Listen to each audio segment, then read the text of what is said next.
Morning 8th class. कैसे हैं आप सब? तो जैसा कि आपको पता ही है कि सैटरडे को हमने हिस्ट्री के क्वेश्चंस किए थे, फर्स्ट 3 क्वेश्चंस सेकंड चैप्टर के। आज हम उससे नेक्स्ट जो 3 क्वेश्चंस और हमारे रहते हैं वो करने जा रहे हैं। तो आप अपनी हिस्ट्री की नोटबुक ओपन कर लें। तो चलिए शुरू करते हैं। हमारा जो क्वेश्चन है fourth, explain the system of subsidiary alliances. अंग्रेज़ों के द्वारा जो है सब्सिडरी अलायंस का एक प्रावधान किया गया था। एक सहायक सेना रखी जाती थी प्रत्येक राजा के पास। उसी से रिलेटेड ये क्वेश्चन है। Through the residents the company officials began interfering in the internal affairs.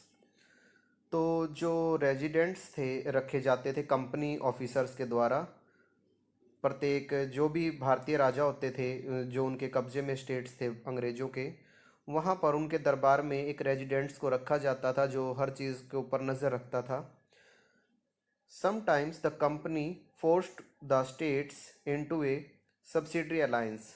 और काफ़ी बार ऐसा देखने को मिला कि कंपनी ने जो है फोर्स करना शुरू कर दिया स्टेट्स के राजाओं को कि वो अपने यहाँ एक सब्सिडरी अलायंस रखे। According to the terms of this alliance, इस अलायंस के according Indian rulers were not allowed to have their independent armed forces.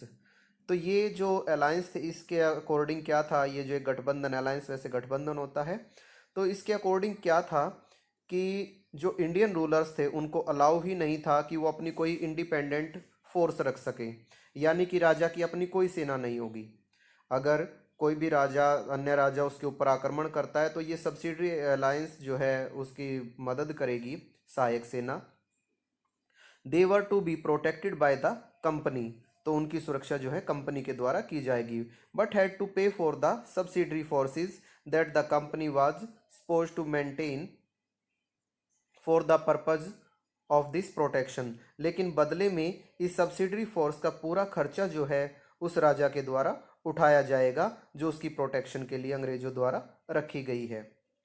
In what way, next जो हमारा क्वेश्चन है question number 5th, in what way was the administration of the company different from that of Indian rulers. कि किस प्रकार से जो company का administration था, उनका जो प्रशासन था वो भारतीय राजाओं से अलग था, वो किस प्रकार से रूल करते थे।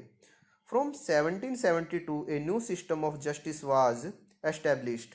1772 में एक नया सिस्टम जो है लागू किया गया जस्टिस के लिए, न्याय करने के लिए। राजा महाराजाओं का न्याय करने का तरीका अलग होता था। Each district was to have 2 courts. प्रत्येक जिले के अंदर उन्होंने 2 कोर्ट्स बनवाए। ए क्रिमिनल कोर्ट, एक तो था criminal court, and a civil court. Civil court criminal court से थोड़ा सा अलग होता है। क्रिमिनल कोर्ट में क्राइम से रिलेटेड मामले आते हैं और सिविल कोर्ट के अंदर दीवानी मुकदमे जो हैं सुने जाते हैं, यानी कि जिसमें कोई क्राइम नहीं हुआ लेकिन कुछ जैसे तलाक के मुकदमे हैं या घर से ज़मीन से रिलेटेड मुकदमे, इस टाइप की चीज़ें जो है सिविल कोर्ट के अंदर सुनी जाती थी। Maulvis and Hindu pandits interpreted Indian laws for the European district collectors who presided over civil courts. Civil court की जो अध्यक्षता थी वो डिस्ट्रिक्ट कलेक्टर्स को दी गई थी।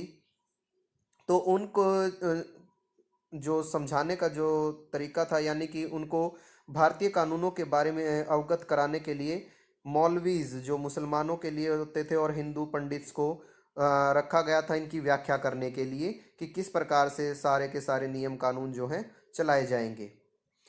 Describe the changes that occurred in the composition of the companies army.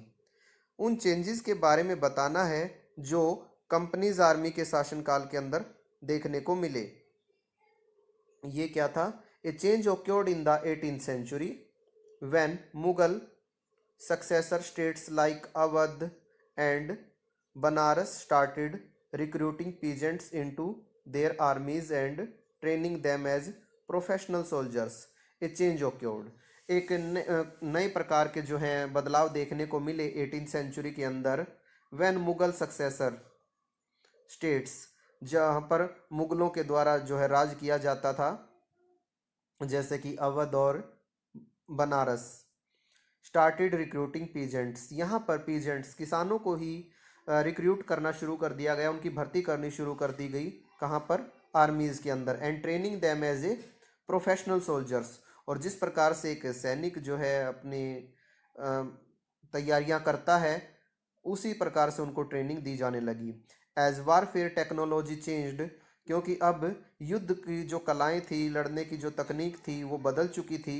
From the 1820s 1820 तक the cavalry requirements of the companies army declined.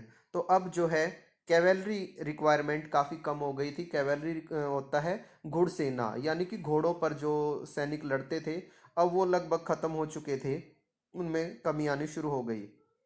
This is because the British empire was fighting in Burma, क्योंकि जो British empire था हमारे यहाँ, वो Burma में लड़ रहा था, अफगानिस्तान में लड़ाइयाँ चल रही थी और इजिप्ट में लड़ाई चल रही थी। Where soldiers were armed with muskets and matchlocks. यहाँ पर सैनिकों को घोड़े पर नहीं बल्कि बंदूकों के साथ लड़ना पड़ता था। ये एक खास किस्म की बंदूकें होती थी, मस्केट्स और मैचलॉक्स, जिनके द्वारा जो है युद्ध किया जाता था। इनको कंधे पर लगाकर चलाया जाता है। तो इस प्रकार से जो है अब युद्ध की टेक्निक्स बदल चुकी थी। तो आज के लिए चैप्टर आपका ख़त्म होता है। नेक्स्ट चैप्टर हम कल करेंगे। इन्हें अच्छी तरह से याद करें बेटा। Thank you very much.